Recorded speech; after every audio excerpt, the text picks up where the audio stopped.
salah satu advokat yang memang mundur ya, mengundurkan diri dari pembelaannya untuk klien kita, Pak AS.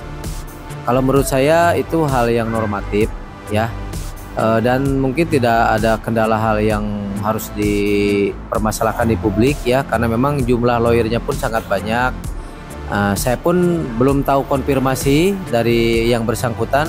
Saya cuma melihat di salah satu slide virtual aplikasi di media sosial beliau mengundurkan diri. Saya pun tidak terlalu banyak menyimak apa alasannya.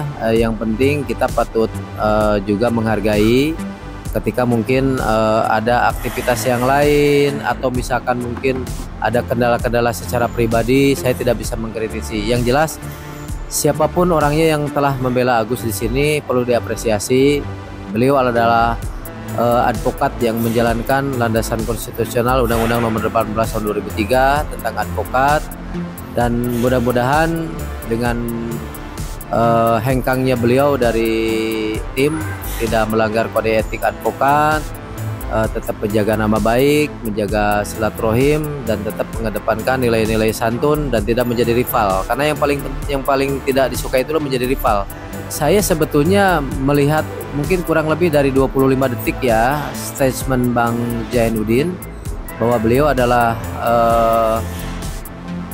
mundur dari pembelaannya untuk Agus, dan saya jujur karena mungkin karena kesibukan juga lah nggak sempet gitu kan, saya belum melihat alasan-alasan beliau secara seutuhnya dan sepenuhnya. Mohon maaf untuk pertanyaan itu belum bisa saya jawab. Saya yakin dan udah nggak usah ngurusin lagi yang namanya Agus, pusing. Kalau gua jadi Novi, ini ya gua sampaikan, kalau gua jadi Novi, gua ambil uang yang 1,3 miliar itu, gua titipkan ke pengadilan, gua gugat konsinyasi terhadap seluruh penyumbang.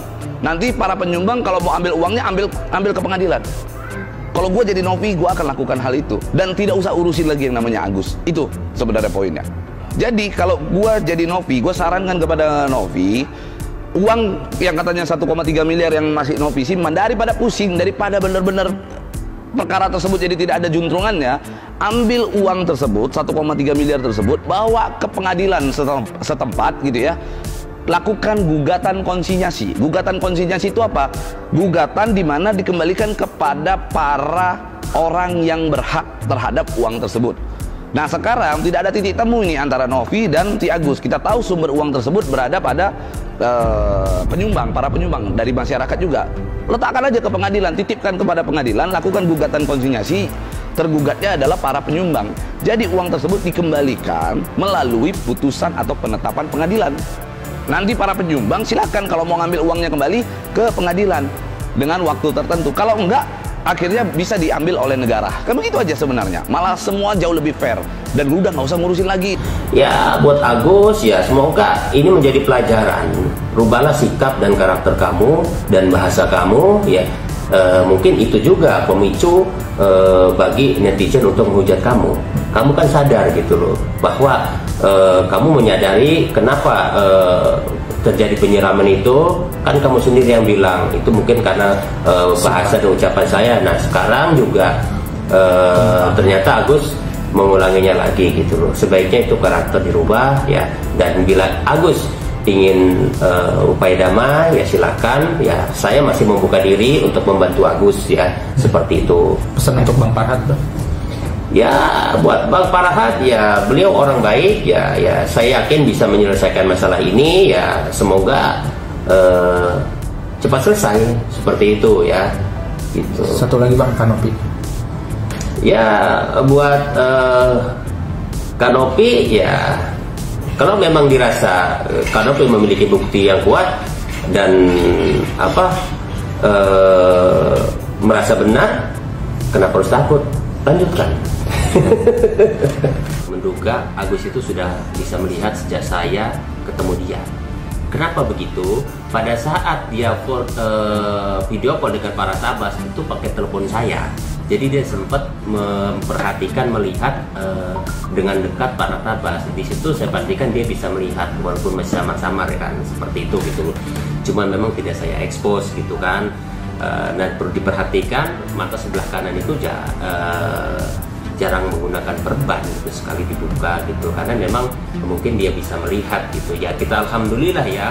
Dan lebih bagusnya lagi ternyata terbuka setelah melihat uang, apalagi dolar. Nah itu kemarin itu jadi viral itu gitu.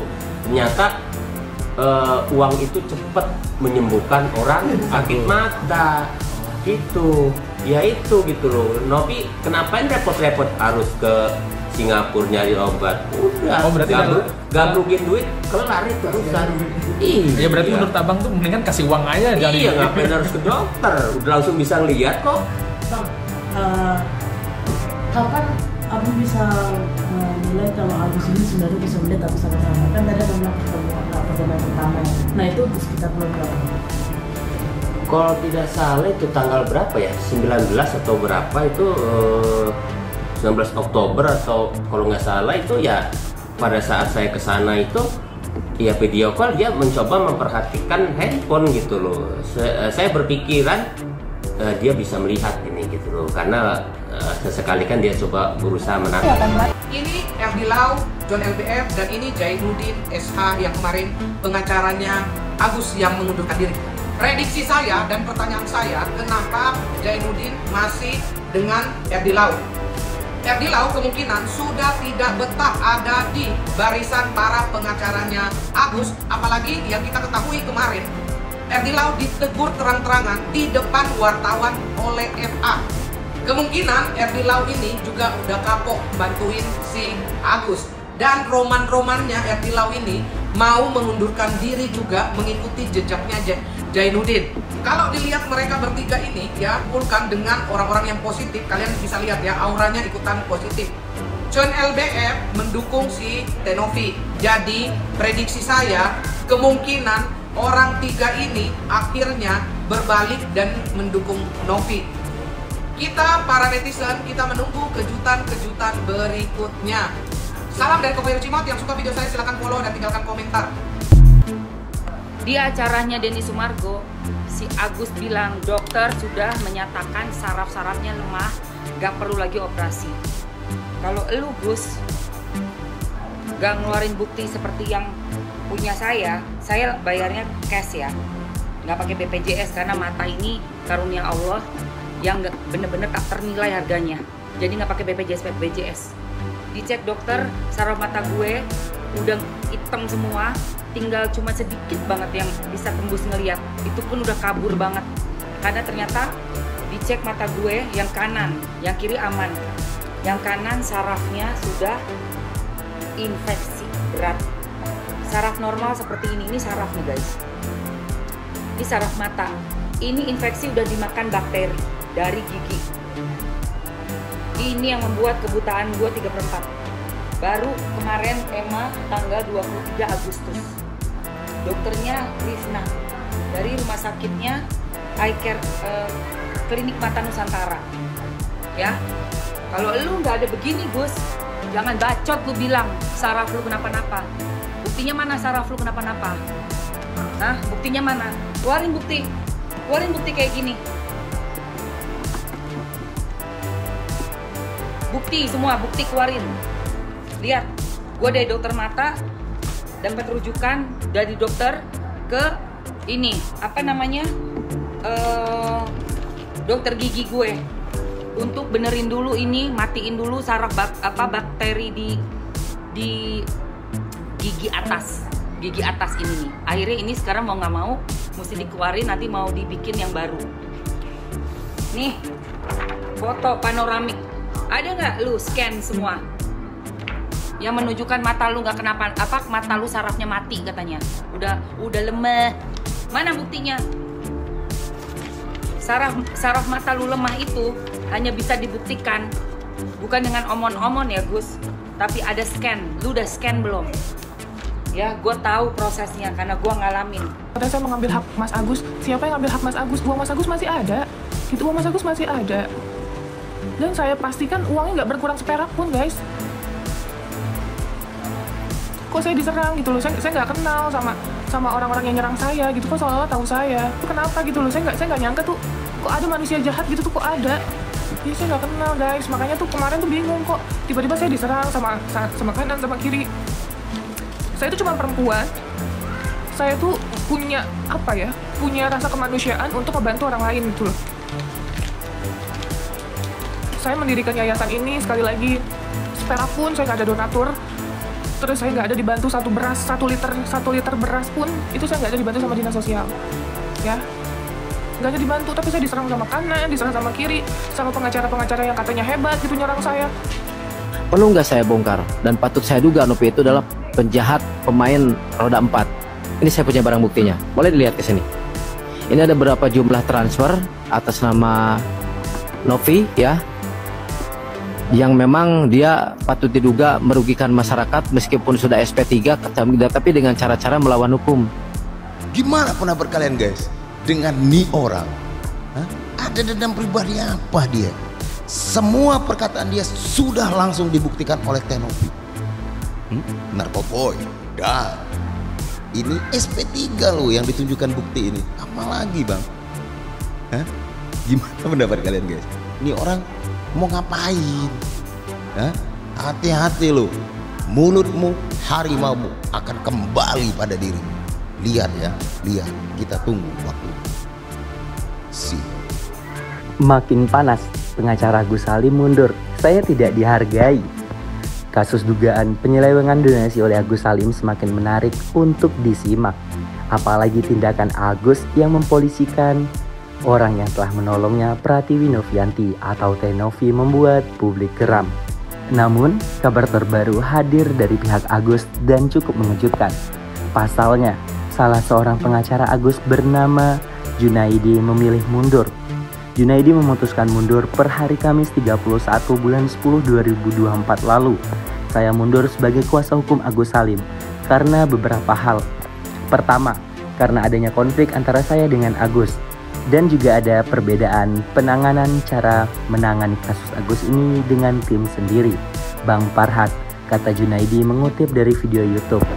Junaidi mengakui kalau dirinya memiliki konflik dengan Agus, lebih tepatnya Junaidi merasa tidak dihargai sehingga ia menganggap Agus sudah tidak lagi membutuhkan bantuan. Terkait permasalahan dengan Agus, saya sebagai lawyer setelah apa yang saya upayakan dan kerjakan tidak mendapatkan atau tidak dihargai oleh beliau, sehingga saya merasa harus mundur. Saya merasa klien saya tidak membutuhkan saya, ujar Junaidi. Sementara dengan Farhat Abbas dan tim pengacara lainnya yang membela Agus, Junaidi mengaku tidak memiliki masalah. Secara pribadi tidak ada masalah ya dengan Bang Farhat, namun secara pekerjaan atau profesional sepertinya tidak memiliki jalur yang sama, imbu Junaidi. Pengacara Agus lainnya, Raden Dadan Mariana alias RD Lau, menegaskan dengan mundurnya Junaidi tidak berdampak apapun terhadap pembelaan tim mereka. Dia menegaskan mereka masih tetap solid. Kami masih solid, masih satu komando bersama ketua tim. Saat ini saya pertanyakan soal Junaidi yang mundur untuk Agus. Kalau menurut saya hal itu hal yang normatif. Tidak ada kendala yang harus dipermasalahkan di publik.